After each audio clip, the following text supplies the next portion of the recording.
Halo teman-teman, hari ini kita akan mempelajari topik tentang tantangan zaman. Setiap zaman mempunyai tantangannya masing-masing. Zaman kita saat ini dipenuhi dengan tantangan yang lebih berat dari zaman sebelumnya, yaitu moralitas manusia yang semakin hari semakin mengerikan. Firman Tuhan dalam 2 Timotius pasal 3 ayat 1-17 memberikan wawasan yang sangat berhubungan dengan situasi moral zaman kita saat ini. Mari kita menjelajahi ayat-ayat ini. 2 Timotius pasal 3 ayat 1 mengatakan, "Ketahuilah bahwa pada hari-hari terakhir akan datang masa yang sukar." Masa yang sukar di sini bukanlah dalam pengertian tentang kelaparan atau kemiskinan, melainkan tentang moralitas atau perilaku manusia yang semakin hari semakin jahat di mata Tuhan. Sehingga anak-anak Tuhan yang hidup pada zaman ini harus berjuang dengan hebat untuk tidak mengikuti gaya hidup dunia yang tidak benar. Kita sering melihat berita tentang kejahatan, ketidakadilan, dan kebobrokan moral yang terjadi di seluruh dunia. Bukan hanya di berita, mungkin banyak juga kebobrokan moral yang terjadi di sekolah-sekolah. Dalam ayat 2-5, Rasul Paulus menjelaskan contoh-contoh kebobrokan manusia. Manusia akan mencintai dirinya sendiri dan menjadi hamba uang. Mereka akan membual dan menyombongkan diri. Mereka akan menjadi pemfitnah.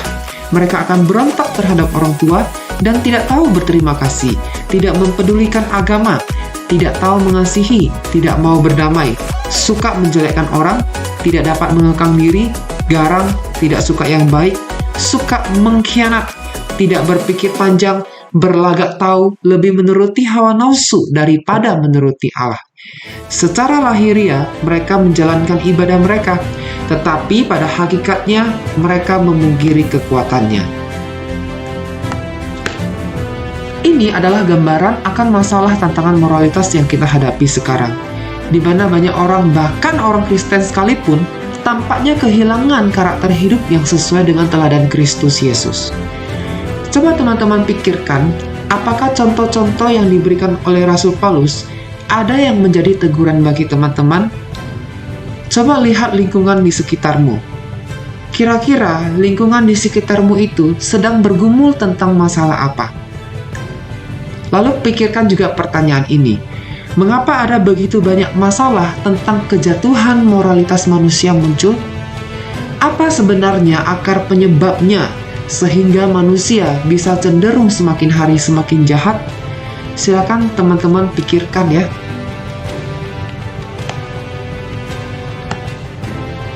Firman Tuhan dalam perikop ini juga memberi kita petunjuk tentang cara kita sebagai anak-anak terang dalam menghadapi tantangan zaman masa kini.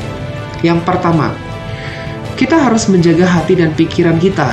Ini berarti memilih untuk fokus pada hal-hal yang baik, benar, dan bermanfaat. Jauhilah hal-hal yang tidak sesuai dengan nilai-nilai Kristen.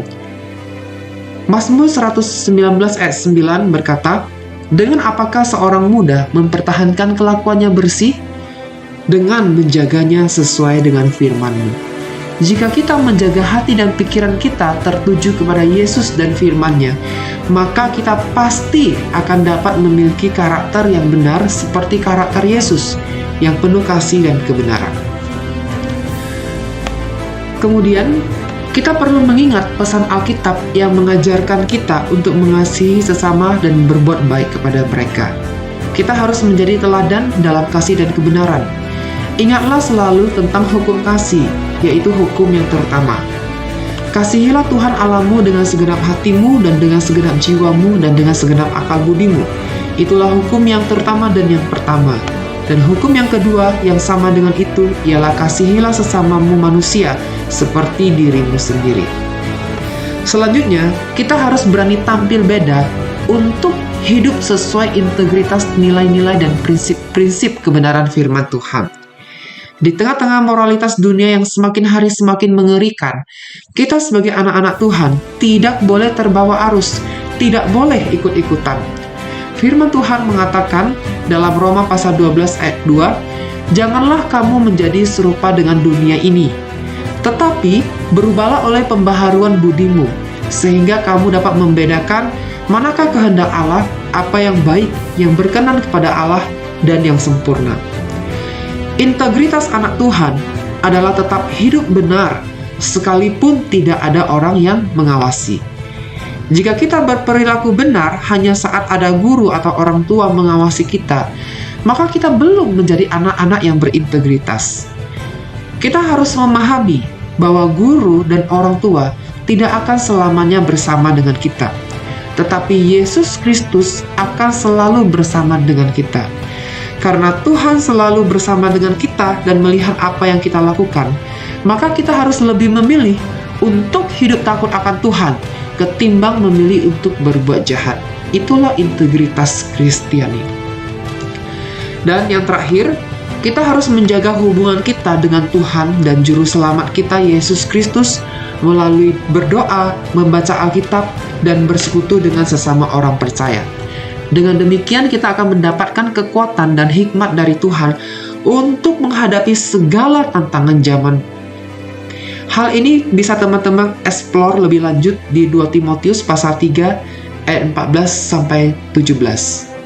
Pertanyaan untuk teman-teman sekalian adalah, sudah berapa tahun kita menjadi orang Kristen, dan apakah selama ini kita sudah setia dan bertekun di dalam berdoa, membaca Alkitab, dan juga membangun hubungan pribadi dengan Tuhan Yesus?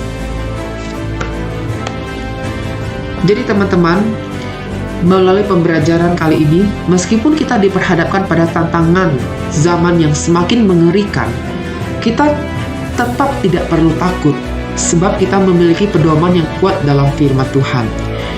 Selama kita menjaga hati dan pikiran kita, dan juga mengasihi sesama kita, berbicara tentang firman Tuhan, hidup di dalam integritas, dan menjaga hubungan pribadi kita dengan Tuhan Yesus melalui saat teduh, berdoa, membaca Alkitab, maka kita pasti tidak akan terjerumus di dalam kejahatan yang semakin merajalela pada zaman ini. Tetapi sebaliknya, kita akan tetap berdiri sebagai anak-anak Allah yang menyaksikan tentang kasih dan kuasa Yesus. Ingatlah teman-teman, kita adalah terang dunia, dan kita dapat berperan dalam memperbaiki moralitas masyarakat. Kuncinya adalah dengan memulainya dari diri sendiri terlebih dahulu. Ketika kita sudah beres dengan diri sendiri, maka barulah kita bisa bersaksi tentang kebenaran firman Tuhan dan menolong mereka yang sedang bergumul untuk berubah menjadi anak baik dan mengenal Tuhan. Sekian firman Tuhan kali ini, kiranya Tuhan Yesus memberkati kita semua. Amin.